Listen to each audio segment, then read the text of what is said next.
Olá, seja muito bem-vinda, seja muito bem-vindo ao Área Delas, aqui no canal do Denilson Show. Mais uma vez estou aqui com a minha amiga Giulia Vani para a gente debater futebol, muitos temas relacionados também ao futebol. E aí, Ju, beleza? E aí, Aline, hoje a gente vai falar de algo que acabou semana passada, que foi o nosso querido Brasileirão, o melhor, talvez, Brasileirão da É era pra dos você, pontos né? corridos. Com certeza, pra mim foi ótimo. Aham. Mas em questão de entretenimento, de viradas, foi sensacional. E a gente vai falar também sobre a CBF e todos os rolos que estão acontecendo nos bastidores. Por isso que ela tá com um sorriso de orelha a orelha, né? Campeã brasileira mais uma vez, vai falar disso daqui a pouquinho. Além dessa questão da CBF que a gente vai debater aqui no Área Delas, tem também a Copa América, foram sorteados os grupos, o Brasil já sabe quem vai enfrentar, na verdade não sabe todos os adversários, porque tem uma partida para ser definida ainda em março do ano que vem. Mas para o nosso programa de hoje, a gente recebe aqui no nosso estúdio a Lívia Camilo, que é jornalista, torcedora do Santos, passa por um momento bastante complicado, cobriu também a partida contra o Fortaleza na Vila Belmiro. Li, seja bem-vinda aqui ao Área Delas. Oi, tudo bem? Obrigada por essa apresentação falando do Santos. Eu tinha que Não tô citar. nem um pouco deprimida agora depois disso, mas não, tá tudo bem, passou. Agora é momento de pensar, né, nas próximas fases. Ano que vem ainda tem Paulistão na Série A, então tá tudo bem e obrigada pelo convite. Acho que a gente tem muito o que falar sobre o Santos hoje, né? E temos um convidado online também, Bruno Camarão, comentarista da Band News FM, meu colega de trabalho, meu chefe, aliás. Bruno Camarão, seja muito bem-vindo aqui com a gente. Tudo bem, meninas? Grande abraço a todas vocês, a quem nos acompanham.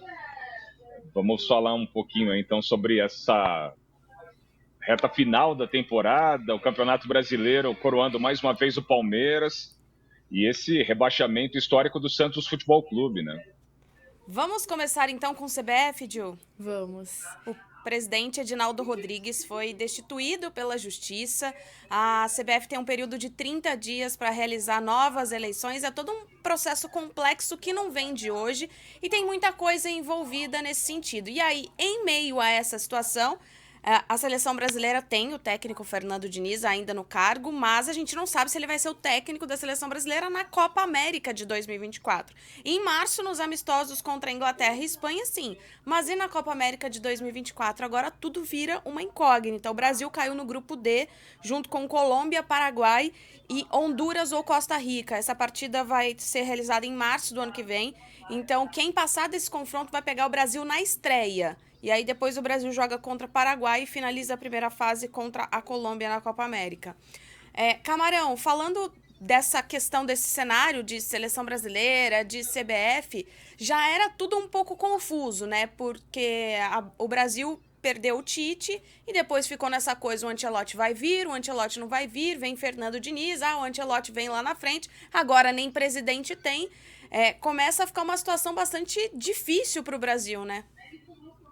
Totalmente, Aline, e diz exatamente sobre a realidade da gestão do futebol brasileiro de maneira geral, né? Estamos falando de uma entidade que rege o futebol por aqui, organiza as competições e que há muitos e muitos anos é colocado em xeque. A gente está falando especificamente dessa esfera jurídica de mais um presidente que não encerra de maneira plena um mandato. A gente observou casos de corrupção, casos ligados a assédio moral e sexual, enfim, com mandatários que simbolizam quem rege o nosso futebol. Então, isso, de fato, de maneira imagética, né? Isso, a impressão que passa a quem acompanha à distância, muito ruim. Então, o público, ele, além de observar problemas na confecção do calendário, da convergência com a parada da data FIFA, que no fim das contas não é exatamente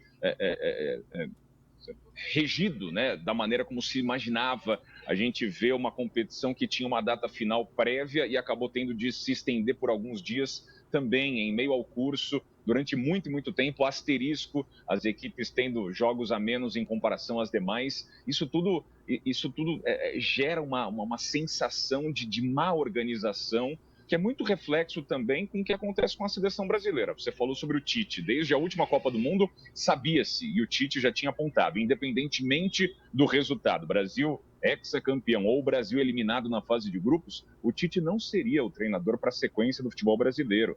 E aí fica esse flerte, que a gente não sabe se vai convergir em namoro e casamento do Brasil com o Ancelotti, um sinal do Edinaldo durante muito tempo, até então à frente da CBF, garantindo nos bastidores de que o treinador do Real Madrid será o comandante da seleção brasileira para o próximo ciclo, mas um próximo ciclo que já começou.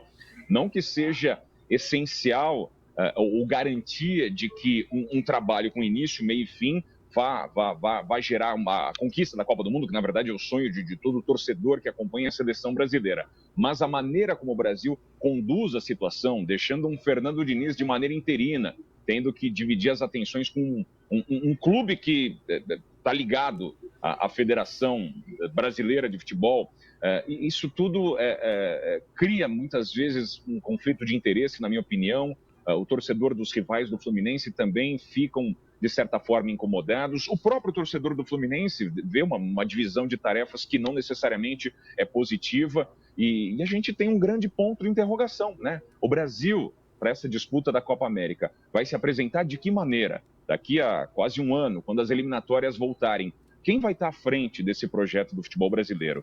E essas perguntas, infelizmente, não têm resposta. E, Camarão, você acha que com essa confusão que aconteceu recentemente, né? Como a Aline citou muito bem, o Edinaldo ser destituído, você acha que de alguma forma a formação de uma nova liga, acaba se fortalecendo entre os clubes brasileiros? Porque no início do ano, a Leila Pereira, presidente do Palmeiras, ela adotou uma postura muito forte quanto a isso, ela citou nomes, citou clubes, e é um negócio ainda que acaba sendo utópico, né? Todo mundo quer melhorar o futebol brasileiro, mas ninguém dá o pontapé inicial. A ideia, de maneira geral, macro, é maravilhosa. Na teoria, a gente tem uma sensação de necessidade de mudança. Você observa alguns agentes importantes ligados a clubes importantes. Você citou a Leila, né? Que está à frente do atual campeão brasileiro e de um dos grandes protagonistas do futebol brasileiro e sul-americano nos últimos anos. Agora, eu sinceramente não me iludo com essa ideia coletiva, com essa ideia de melhora da arbitragem do futebol brasileiro, da melhora da estrutura do futebol nacional. Eu, sinceramente, ainda vejo os clubes, de maneira geral, olhando muito para o próprio umbigo. Deveria, um momento como esse, e, na verdade, independentemente do momento, né? Porque a gente está falando de anos e anos de problemas de gestão e administração das competições do futebol brasileiro, né? Porque não estou nem entrando na seara das finanças, a maneira como a CBF consegue acumular dinheiro ao fim de cada temporada. E isso é indiscutível, né? Estou falando da parte prática, né? O que fere e o que impacta exatamente os clubes. Há muitos problemas no entendimento da organização do calendário, enfim. Isso passa, claro, por outros agentes, estamos falando de TV, outras influências, mas deveria, num cenário utópico, os principais clubes do futebol nacional se unirem pensando no produto coletivo. Um futebol brasileiro melhor, ele passa exatamente por uma competição mais bem organizada, mais competitiva, mais respeitosa ao torcedor. E eu, infelizmente, ainda vejo uma distância muito grande do que se espera, né, do que o futebol brasileiro merece exatamente oferecer ao torcedor e do que é oferecido na prática.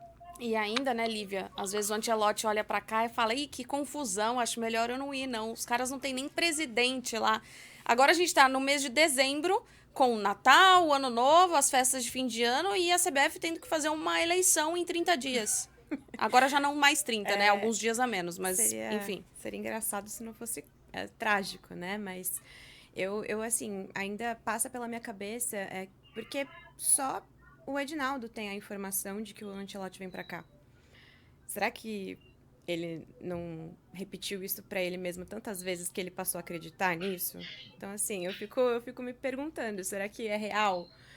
E agora a gente não tem mais, né, um presidente que era a pessoa que prometia essa vinda importante, né, pra nossa seleção.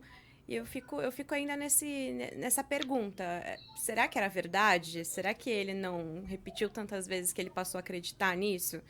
Então, a falta de confiança que a gente tem no Edinaldo, muitas vezes por, né, tomar decisões confusas, Sim. né, e por muito problema, acho que ele foi criando, né, um ambiente de confusão, onde nada tem clareza, transparência, e agora com mais esse problema, eu não sei se a gente pode esperar a vinda do Ancelotti no ano que vem, não. A única coisa que eu acho que na gestão do Edinaldo foi algo muito firme é a questão da luta contra o racismo. Ah, mas ele não fez mais que obrigação. Sim, mas presidentes anteriores não fizeram absolutamente nada, nem a obrigação. Então eu acho que é o único ponto da gestão do Edinaldo que precisa ser reforçado, de sempre bater em cima do assunto e não deixar o assunto passar. Então, diante de todos esses erros e tudo de confusão que a gente vê, não só o Camarão citou a questão de tabela, né, essa questão mais prática de arbitragem. Imagina no feminino, então, que no começo do ano faltava uma semana para começar o Brasileirão e não tinha tabela. Então, assim, foram inúmeros erros que foram se acumulando, mas eu só queria deixar destacado esse ponto, porque eu acho que é uma luta importantíssima e que ninguém vinha fazendo nada dentro da principal entidade de futebol do Brasil. E Aline, pode falar. me permita só um complemento, né? É um olhar exatamente muito machista, né? Muito direcionado ao futebol masculino principal, né? A gente nem mergulhou a fundo quando a gente fala sobre problemas administrativos, né, da CBF, com a figura desses presidentes, sobre todos esses outros processos, né? Você citou essa luta contra o racismo, que de fato é algo encampado, com o Marcelo Carvalho, né, do Observatório da Discriminação Racial do Futebol. Então, existiram elementos integrados a essa ideia que, sim, são louváveis, ponto positivo para a CBF. Agora, todo o resto, né, organização do calendário do futebol feminino, futebol de base feminino, as competições de base também ligadas ao futebol masculino, as divisões de acesso, e aí voltando também o olhar tanto para futebol feminino quanto para futebol masculino. São muitos e muitos problemas, muitos e muitos gargalos também que são escancarados e muitas vezes não tem esse olhar midiático, né? A gente não volta os holofotes para isso. Fica muito com o CBF, equipe principal masculina, e o restante também está mergulhado em problemas e muitas vezes a gente não dá exatamente o mesmo olhar público.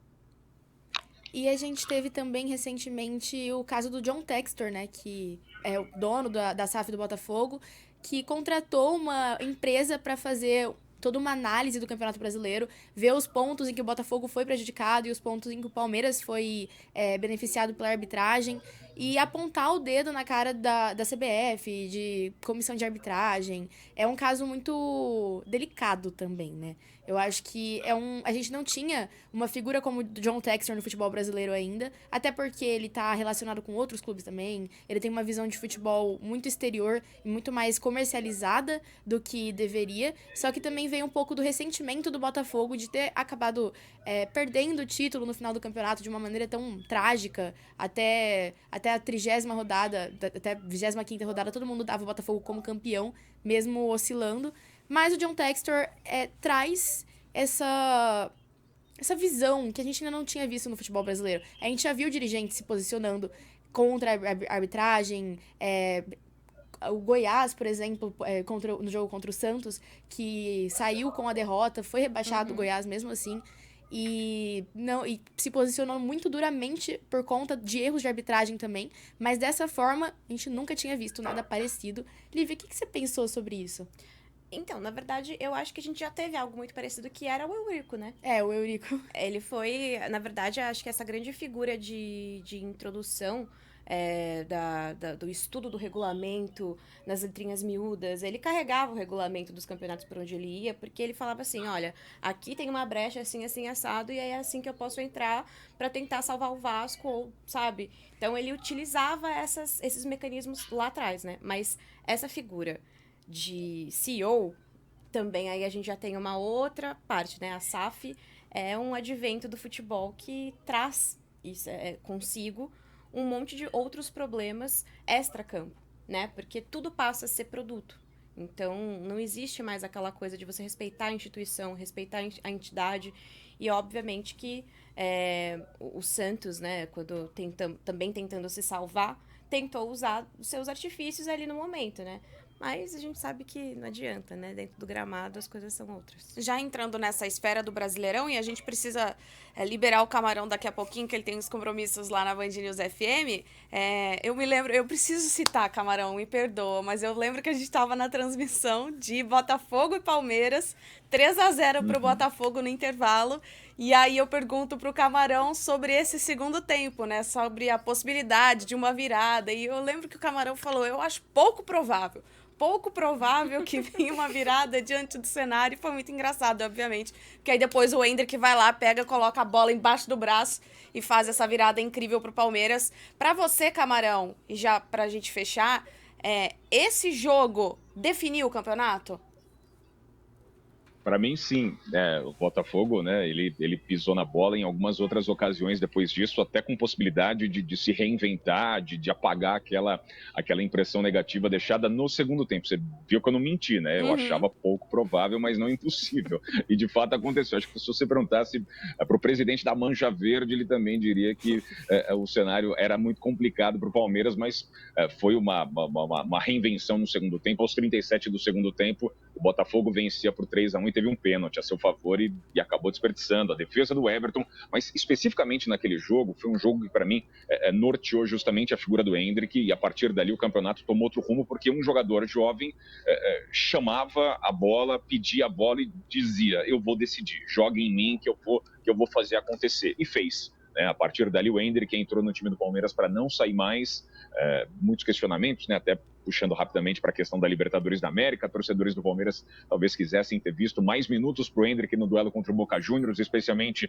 em La Bombonera, né, quando o resultado se construiu da maneira como se construiu, mas o Endrick e o Palmeiras, a partir dali, ganharam uma força que estava aparentemente guardada, adormecida, que foi simplesmente espetaculosa. Claro, a gente está falando de outras vitórias imponentes do Palmeiras em muitos momentos difíceis, aquele 1-0 contra o Goiás, no gol no apagar das luzes do Breno Lopes, contra um adversário ali fadado ao rebaixamento, e o Goiás foi rebaixado, e o Palmeiras conseguiu vencer diante do próprio torcedor, né, a força do Allianz Parque, que muitas vezes se mostrou presente, em alguns outros momentos perdeu pontos jogando em Barueri, em outros momentos ganhou também pontos jogando nessa região da Grande São Paulo, mas o Palmeiras talhado a vencer, o Palmeiras com essa gana, essa resiliência, ele passa pela figura de muitos personagens, claro, pela do Abel Ferreira, acima de tudo, um cara que consegue aglutinar forças, mas essencialmente para mim pelo Endrick. O que o Endrick conseguiu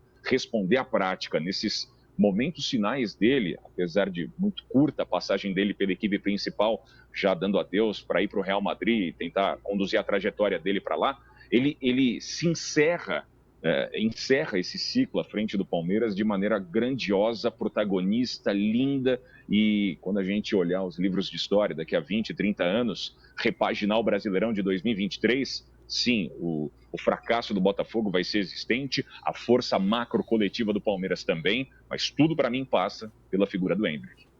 Tá certo. Obrigada, viu, Bruno Camarão, por participar aqui com a gente. Vou te liberar para os seus compromissos aí na Band News FM. Em outro momento você volta aqui com mais tempo e vem sentar no nosso sofá também. Combinado. Um prazer, meninas. Obrigado pelo convite. Sempre uma honra, sempre acompanhando vocês. Sucesso no projeto. Obrigada. E a gente segue aqui falando do Endrick, Lívia. Sabia que o Endrick acompanha o TikTok da Júlia? Ela não tá dormindo até hoje. Porque ela ficou sabendo que ele acompanha e ficou sabendo dele. Eu vou ter que revisar meus conteúdos, dar uma melhorada, né? Agora que eu descobri. Não, gente, o Endrick é demais, né? O Endrick é uma figura, assim, espetacular, de revelação mesmo, né, do futebol. Eu acho que ele traz também aquela coisa da simpatia, que ele contagia, né, as pessoas. Então, tá aí. Eu tenho as minhas reservas contra, né, esse elenco do Palmeiras aí do Abel, porque reclamando demais, né? É aquele técnico agora tá chato. tudo legal, né? Puxa, gente, mas o que foi esse campeonato, né? Da Abel, pô, cada coletiva que ele deu ali, que, pelo amor de Deus, né? Mas passou, venceu, agora, né? Eu acho que ele fica um pouco mais tranquilo também depois, né? Que Tem levanta a taça. uma imagem do Endrick que é muito impressionante na comemoração do Palmeiras na academia de futebol. Não sei se você chegou a ver, Gil. Que é a hora que ele sobe no trio elétrico e aí ele vai fazer assim pra torcida e aí vem os fogos de artifício por trás dele. É um negócio assim, como se tivesse sido combinado, sabe? Uma coisa impressionante. E a Lívia tocou na questão do Abel. E realmente o Palmeiras teve muitos momentos de reclamações no Campeonato Sim. Brasileiro. E aí, vendo o Abel nessas comemorações, o Abel fazendo foto com o Ronaldo, o Abel tietando o Arthur Elias, falando eu gosto de você, pena que você é corintiano. É um Abel que a gente não vê durante a temporada. Então, o que a gente pode entender com isso? O Abel coloca tanta pressão sobre ele, sobre o trabalho dele, que ele não consegue ter essa naturalidade que a gente viu ali num pós. É um pós-título? É um pós-título. Mas é uma naturalidade que a gente não vê durante o ano. Na coletiva da Bola de Prata, depois que ele venceu o prêmio de melhor treinador, ele tava comentando que o que falta pra ele é ele ter tempo pra aproveitar a cidade, pra descansar e também pra poder sair. Ele falou, tipo, desde que ele mudou pra São Paulo, já tem 3 anos, ele nunca foi ver uma peça de teatro, ele nunca foi no cinema, e ele falou que é isso que acaba deixando ele tão pilhado, porque é um trabalho, a gente sabe que ser técnico no Brasil é muito complicado. É muito complicado. E é uma pressão muito grande. Mas não só isso. É compromisso meio de semana e final de semana o ano todo. O Palmeiras tinha algumas folgas na data FIFA, mas é uma equipe que sempre avança até o mata-mata da Libertadores, então faz mais jogos, vai um pouco mais longe na Copa do Brasil e acaba estendendo esse calendário, além de chegar em finais de Paulista há 3 anos, 4 anos consecutivos.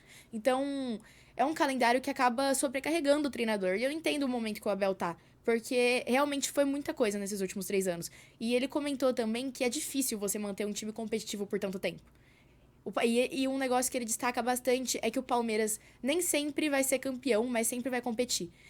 E o Palmeiras não venceu nenhum dos turnos, não teve a melhor campanha em nenhum dos turnos do Brasileiro. Só que um negócio que o Abel sempre destacou, que eu achei importante que o Camarão falou da vitória contra o Goiás, é que o Palmeiras vence contra os times de baixo da tabela. E o que faz o Palmeiras ser campeão brasileiro é que o aproveitamento deles contra o time de baixo da tabela é melhor do que o dos outros. O Palmeiras não vence o Flamengo no Brasileiro já tem anos. O Palmeiras foi campeão em 2022, 2023, sem vencer o Flamengo uma vez. Não venceu o Atlético Mineiro. Contra os times do G6, teve 2 vitórias, que foi o 4-3 contra o Botafogo e um 4-1 contra o Grêmio na ida, no Allianz Parque, no primeiro turno. Só. O Palmeiras não precisa vencer esses times. O Palmeiras entende que tem muito mais no campeonato do que se desgastar contra essas equipes. Então, acaba dedicando um pouco mais de tempo, até porque quando pegou o Flamengo no Allianz Parque, estava num momento muito conturbado, né? Depois da eliminação pro São Paulo na Copa do Brasil. E acaba concentrando as energias em ganhar de quem acaba sendo mais fácil, teoricamente. E o Palmeiras também não ganhou do Santos. Não venceu o Santos no Brasileiro esse ano. E tem uma outra questão também, né, Lívia? Quando é um time que tá muito acostumado a ganhar títulos, a estar em decisões, é um time que mentalmente se recupera de uma maneira muito mais fácil. E a gente compara essa questão mental justamente com o Botafogo. Porque antes da partida entre Botafogo e Palmeiras, a gente falava, vamos ver como é que o Botafogo vai reagir, como é que vai ser. E aí depois o Botafogo não consegue reagir. E o Botafogo, pra mim, tem um jogo muito característico, que é o jogo contra o Coritiba. Que o Botafogo faz o gol no penúltimo minuto e o Botafogo não consegue segurar 1 minuto a vitória. Sofre o empate no minuto seguinte e acaba o jogo. Isso, pra mim, é uma questão mental muito forte, fraca, na verdade, né? Mas é uma questão mental importante que o time não conseguiu manter uma vitória por 1 minuto. Como isso afeta uma equipe que não está acostumada a tantas decisões como o Palmeiras. E perdeu 7 pontos nos acréscimos, né? Podia ter nadado de braçada nas últimas rodadas do Brasileirão se tivesse simplesmente tido essa questão psicológica, né? Porque, e é um ponto que a gente já vem falando em outros Brasileirões, inclusive, que o mental ganha jogo, ganha campeonato. Porque a partir do momento que você tem uma mentalidade de campeão, você sabe que se você perder algum ponto aqui, você consegue recuperar.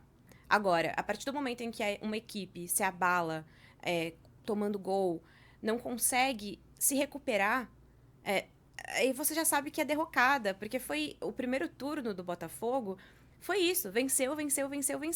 E aí, e a derrota? A derrota também é importante para você fazer um campeão brasileiro, porque é saber se esse time, ele depois de perder, ele consegue se recuperar, se ele consegue reagir numa partida onde ele está sendo pressionado. E aí, o jogo contra o Palmeiras, pra mim, aquilo ali foi uma completa maluquice. Mas o mental, errar o pênalti. A gente não vê o Tiquinho errando pênalti. Ele errou pênalti. Então, assim, todo mundo, inclusive o destaque né, do Botafogo, se abalou. E aí a gente não tem o que. Não vai falar o quê pra essa Contra o equipe Santos ali também, que tava Contra o ganhando por Santos. 1-0 e levou o empate quase nos 45. Foi. E o Santos jogando mal. É. Não era um time jogando bem. Era um time que estava sendo pressionado. Foi massacrado, inclusive, né, no seu campo de defesa.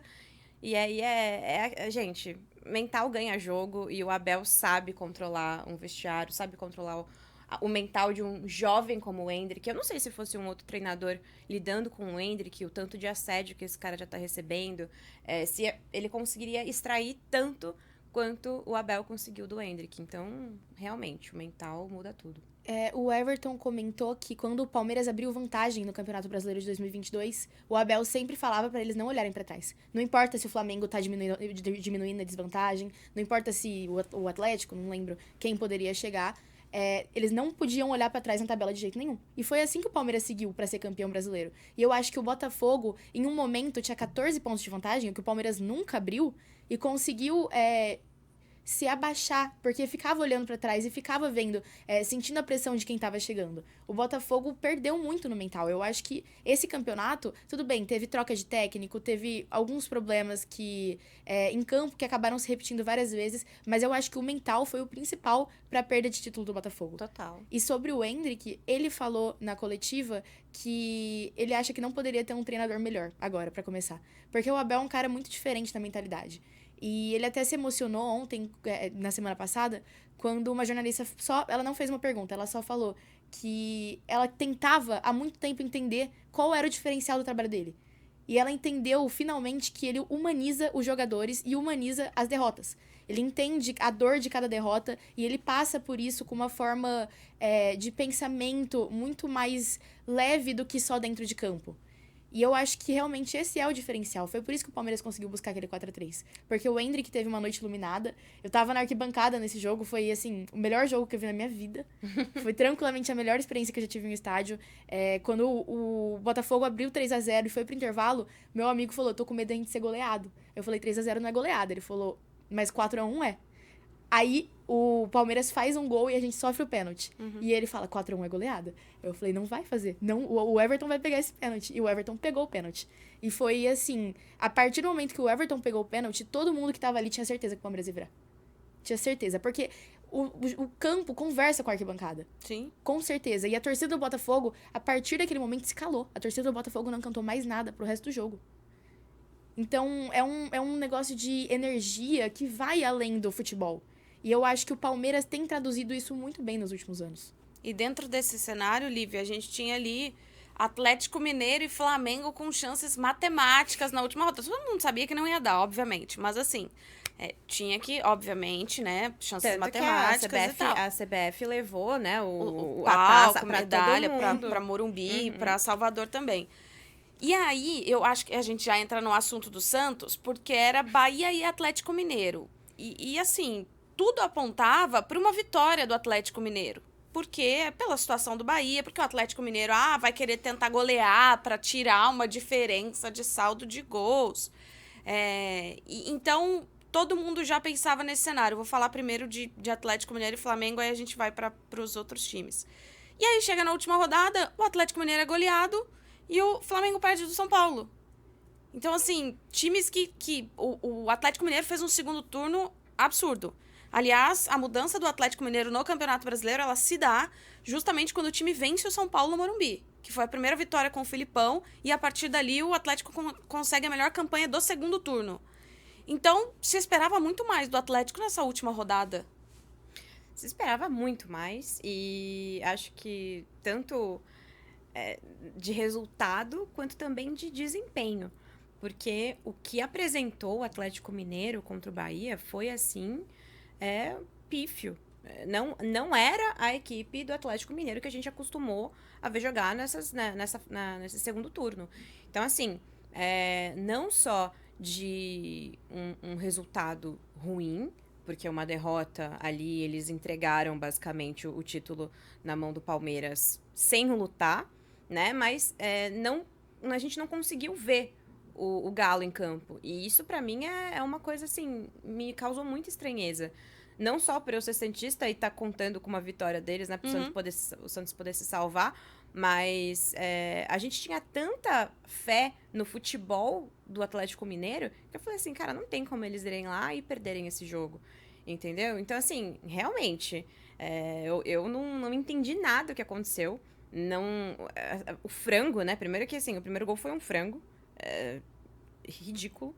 Então, gente, sério, eu não sei. Eu não sei nem o que dizer sobre esse tipo de jogo. Porque eu fui ver, né, os melhores lances, porque eu tava na Vila no dia da última rodada. E eu fui rever e falei, gente, mas o que aconteceu aqui? Que time é esse que tá em campo? E você via, assim, jogadores apáticos, gente. E o gol que o Paulinho fez, o gol de empate, foi um baita golaço.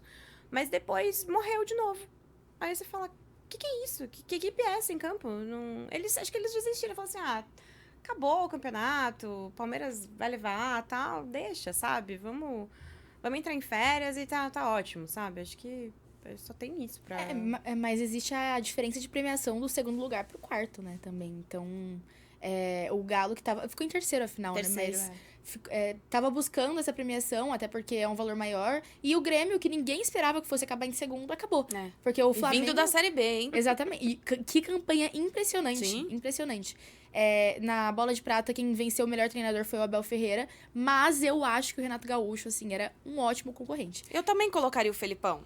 Eu colocaria o Felipão. Os três ali. Acho que o Caixinha campeonato dos também. três... O Mas Caixinha também. eu acho o elenco do Grêmio, apesar do Luis Soares, muito inferior aos outros. Então, a campanha que o Renato Gaúcho fez com o Grêmio é muito impressionante. Me surpreendeu demais a equipe do Grêmio. Cara, mas quem tem Soares? Tem tudo. Meu, o cara Tem participou... 80% do caminho andado. Cara, ele participou, assim, de mais de 40% dos gols do Grêmio. É um negócio, assim, surreal. É um negócio absurdo. Ele entra em campo e não é só o trabalho dele, né, de articulação. É um cara que, né, incomoda a defesa Sim. o tempo inteiro. Ele não para, ele não parece que já tá chegando aí na reta final de carreira. Ele não tem esse traço de um atleta cansado em campo. Obviamente, né? Ele sofre ainda com lesões, as partidas que, né, foram em campos de gramado sintético, ele, né, se recusava basicamente aí, e o Renato entendeu muito isso. Então também é um mérito do Renato de entender o seu atleta e as limitações que ele tinha. Mas o Soares, pra mim, meu, o que ele fez esse ano no Brasil, assim, histórico. E, poxa, que pena, né, que não vai Sim. seguir, porque é uma perda gigantesca pro Campeonato Brasileiro. Com certeza. Eu fiz, acho que um jogo do Grêmio, Santos e Grêmio na Vila, ele não veio. Quando ele veio, que foi contra o São Paulo, eu não tava, então não consegui ver pessoalmente o Luis Soares atuando. Mas agora indo para esse outro lado de time rebaixado. É um assunto muito triste pra Lívia, mas a gente precisa falar sobre isso. Ela me apresentou, né? Jornalista e cientista. Falei, porque jornalista, mãe de gato, jornalista, sei Vê lá, série. vê série, gosta de Marvel, qualquer coisa. Não, mas é porque você estava na Vila Belmiro, nos encontramos lá, você estava na Vila Belmiro também. E o que eu senti ali antes do jogo era basicamente o seguinte: era um jogo difícil contra o Fortaleza. Então, assim, dava pra imaginar que poderia vir um tropeço do Santos ali. Sim. Mas você sentia dos torcedores muita confiança, porque o Bahia não vai ganhar do Atlético. E além disso, ainda tinha o Vasco. Então, assim, eram diversos cenários que estavam a favor do Santos e nenhum aconteceu. Eram 30 chances, né? 30 combinações, digamos assim, de resultado. Só em 3 o Santos era rebaixado. 3 cenários.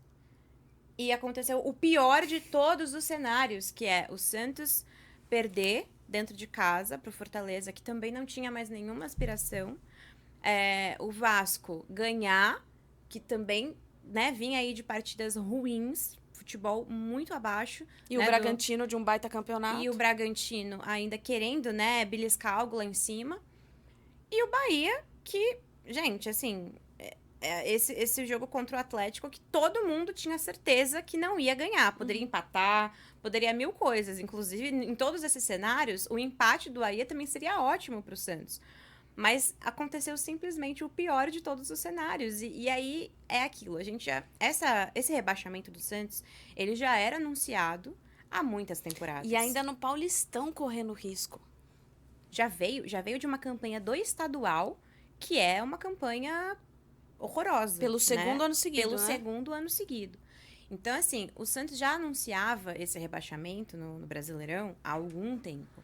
E aí a gente pode já colocar isso na conta não só do Rueda e dessa diretoria que fez um trabalho muito ruim, mas também das últimas gestões que deixaram o Santos, acho que, ser desmantelado, né? Por conta da questão financeira. É um time que não tinha essa saúde financeira. Então, por mais que tenha montado um bom time, né, em 2020, quando foi vice para o Palmeiras na Libertadores, tinha um bom elenco, mas aí é o trabalho do Cuca, que a gente sabe, né, que conseguiu também extrair o melhor daquela equipe. Gente, óbvio, o Cuca não tem mais que ser técnico de ninguém, né? Mas naquele momento ele foi muito importante para aquela equipe, porque era uma equipe que também era abalada psicologicamente. E aí perdeu o Marinho, perdeu muitos outros jogadores, perdeu o Pituca, que, né, foi vendido por 8 milhões, gente. E agora vai voltar. E agora vai voltar. Mas, assim, 8 milhões de reais. A gente não tá falando de euros, de dólares. Então, assim, isso já era anunciado, né? Desmantelou o meio de campo, desmantelou o ataque e precisou contar com os meninos da Vila de novo. Então, assim, nem sempre a safra de meninos da Vila vai ser tão boa que vai salvar o Santos. E aí é problema de gestão e o Santos precisa tirar um pouco a mentalidade provinciana e entender que é um time muito grande e que não dá pra você só pagar boleto, sabe? Não dá. E o Santos deve enfrentar muitos problemas financeiros agora também, né? Porque não se classificou para a Copa do Brasil, então já perde essa renda. A Série B não mantém as cotas de TV da Série A mais. Quando o Palmeiras e Corinthians caíram, ainda mantinha a mesma cota, agora mudaram o regulamento. E tem só a premiação, basicamente, da Série B e do Paulista pro ano que vem. Só. E Não vai tem ser mais muito nada pra complicado. disputar. E foram também, né, Lívia? A coletiva do Galo, ela é uma coletiva... Primeiro que ele falou muitas vezes que ele estava 117 dias no Santos. Isso eu achei um pouco estranho. Meio que tentando tirar o dele da reta de alguma maneira. Ah, eu fiz tudo possível, mas eu tô aqui só há 117 dias. Ou seja, não é uma história que começou agora. O Santos contratou 21 jogadores em 2023. 21 jogadores. Do time titular que entrou em campo contra o Fortaleza, só o João Paulo, o Soteldo e o Marcos Leonardo estavam em 2022. O restante do time não. E detalhe, muitos ali que chegaram no meio da temporada. Tipo o Jean Lucas, o Tomás Rincon e o Dodô, eu não me lembro se foi exatamente na janela do meio ou do começo. Foi do começo. Então, assim, um time que ainda em julho estava se formando e não conseguia se acertar. E com o técnico, com o Turra, com o Aguirre, com o Helman, o Marcelo Fernandes.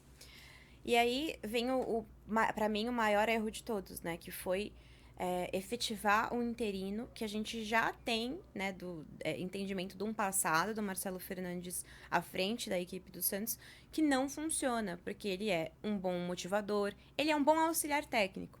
Ele é um bom integrante de comissão técnica, mas ele não é um técnico à altura do Santos e de um campeonato brasileiro.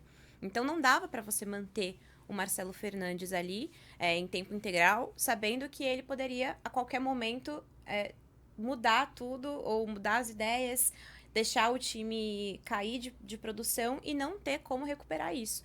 Então, de todos os cenários possíveis que a diretoria do Santos apostou nessa reta final, eles acharam que motivando uma equipe que não tem tanta qualidade assim, porque o Galo falou, né?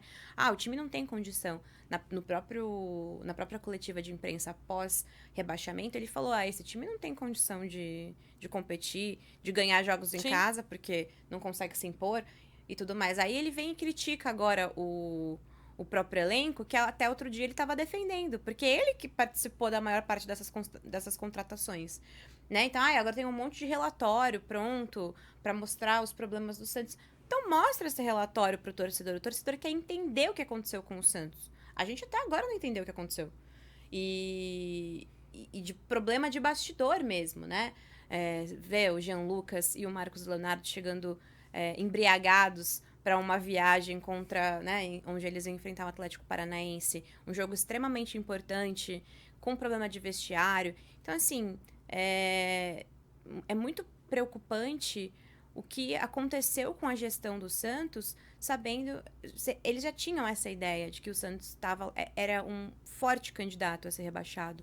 Não é como se o Rueda, né, se a diretoria, o Galo também, não tivessem essa noção. Eles sabiam que o projeto era não ser rebaixado. Então, eles deixaram o Santos ser rebaixado. E aí, eu acho que também não é só culpa dos jogadores, nem só culpa da comissão técnica, mas o maior culpado realmente é o Rueda e a gestão dele. E como você acha que vai ser o 2024 do Santos? Você acha que mudança de gestão, projeto de SAF, alguma coisa assim, você tem alguma perspectiva pro 2024 do Santos? E eu acredito que agora são passos de formiguinha mesmo, não tem muito o que fazer, porque patrocínio master, a gente já estava sofrendo, né, para conseguir um patrocínio de camisa interessante, que atendesse, né, a necessidade do Santos nessa parte financeira. Também cotas muito baixas de patrocínio. Então, assim, financeiramente, eu acho que agora é tentar trabalhar com o que vai surgir. Talvez montar um time interessante para o Paulistão, pode ser aí uma premiação para dar uma ajuda para o resto da temporada. Mas aí é preparar uma equipe para disputar a Série B. E se não montar uma equipe decente, não sobe. E tem que pensar no seguinte também. Mais difícil. Precisa ficar bem colocado no Paulistão por causa da Copa do Brasil de 2025, né? Porque o Santos não tá na Copa do Brasil de 2024. Mas o Rueda acha que vai receber um convite a qualquer momento. Mas não vai, né? Vai tocar o Big Fone.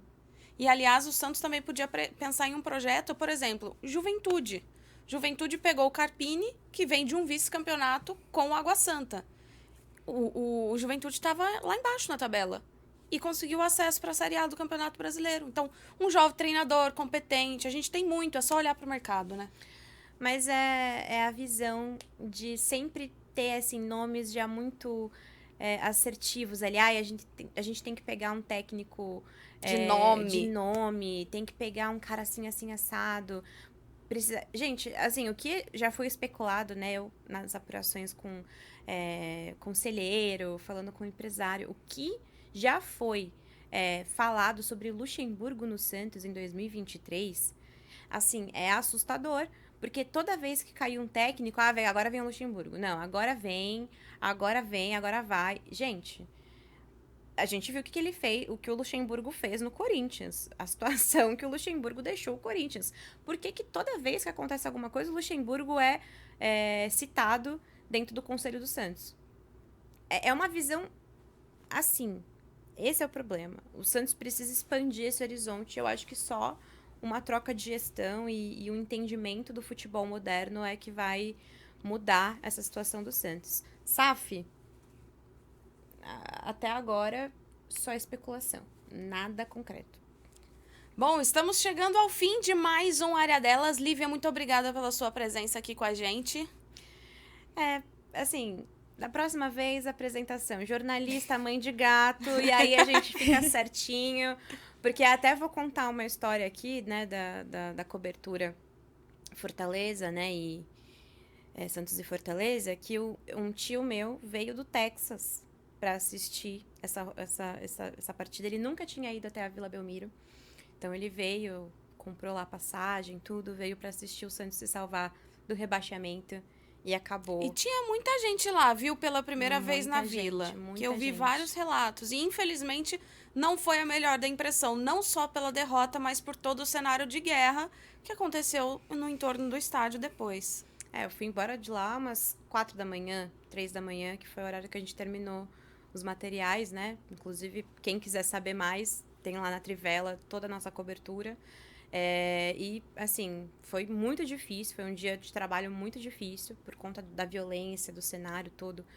Mas a tristeza que fica é de ver, por exemplo, uma pessoa que eu gosto tanto, né, se deslocando, sei lá, 12 mil quilômetros, sei lá, 10 mil quilômetros, quantos mil quilômetros até o Texas, para vir aqui no Brasil e assistir esse jogo horroroso que foi Santos e Fortaleza. Então, assim, espero que da próxima vez que eu volte aqui, eu possa trazer melhores notícias sobre o Santos, falar sobre alguma coisa positiva, quem sabe A o acesso. reconstrução do Santos, exatamente. O acesso A melhor à Série campanha A. da história da Série B.